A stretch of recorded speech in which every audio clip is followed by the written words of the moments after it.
what she was going through in terms of she's lost a job, she's being accused of the most horrendous crimes. Her life has been completely and utterly ripped apart. So she's going through a serious, complex trauma, or would have been extremely distressed. And often when people are in such a state, their thoughts can be dark, negative. You know, I think she was probably carrying around in her head a lot of deep, dark thoughts, some really complex feelings, and she's trying to make sense of it all. Because often that's what I'll do in the psychotherapy room with people I work with. They want to make sense of what they're thinking and what they're feeling. And often people can express themselves in different ways. People can do it verbally in the therapy room.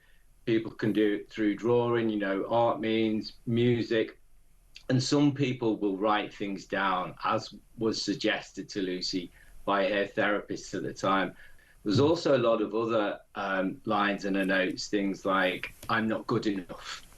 How can life be this way? You know, things like that. So I think it's important. A lot of those other kind of words which she's written point to someone who's maybe highly self-critical, negative about herself. So I think there's a plethora of complex emotions at play. And of course, when someone's experiencing something like that, they have to express themselves in some way. And with Lucy, she's written some of that down. So I think I agree with some of the points made in Emma's article, yes.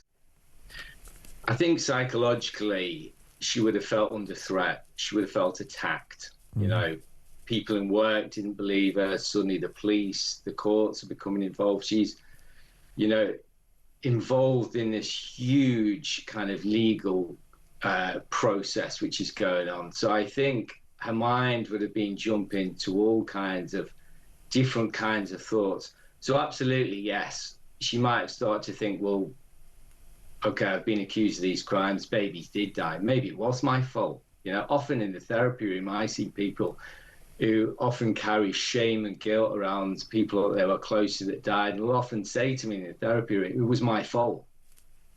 It was my fault that they died. Yeah. And of course it wasn't, but it's often when someone is in such a distressed state, right, they will think in a negative way. The brain thinks in a very, very negative, dark way when someone is in a deep trauma and in such an emotional and psychological state. So she's just pouring things down onto paper. There's context involved.